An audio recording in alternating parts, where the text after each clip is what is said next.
saw dozens of Russian diplomats expelled from Britain, the United States and Europe. This afternoon she stepped out of the shadows in this her first public appearance since being attacked with a nerve agent. We are so lucky to have both survived this attempted assassination. I don't want to describe the details, but the clinical treatment was invasive, painful and depressing. Our recovery has been slow and extremely painful.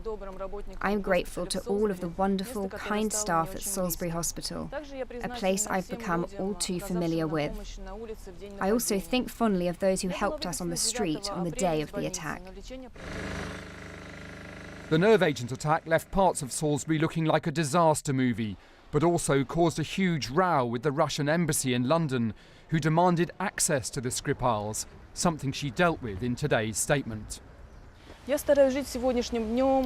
I take one day at a time and want to help care for my father until his full recovery.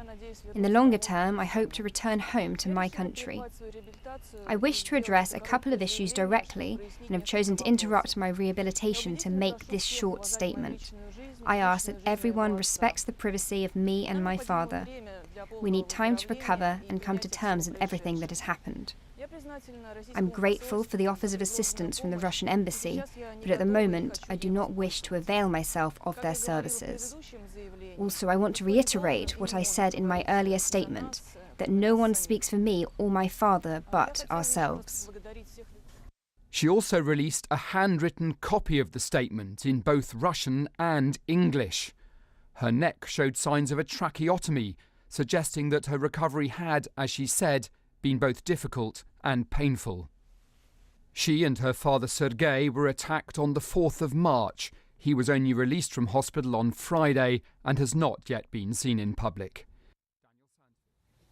Yeah, a couple of interesting things about that today. The timing. There was a foreign ministry spokesman in Russia today saying, where are they? Why have they not spoken? The suggestion being that the British government was keeping them out of sight or refusing them permission to speak. So it's interesting that she has given this interview. The pressure has certainly been building. The other thing that I thought was quite interesting is that she made it quite clear that she only speaks for herself and that no one else is speaking for her. You'll remember that her cousin was speaking a few weeks ago saying that she'd had some conversation with her, and clearly she is keen to point out that there are people in Russia who might want to, to put people off the scent a little bit and give false narrative to what actually happened. Yeah, and look, we're getting that statement from the Russian Foreign Ministry at the moment.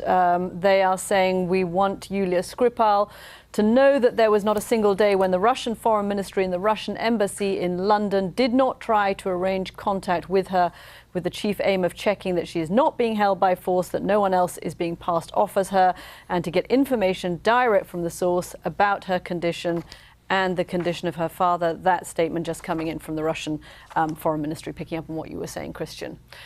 The Crown Prince of Saudi Arabia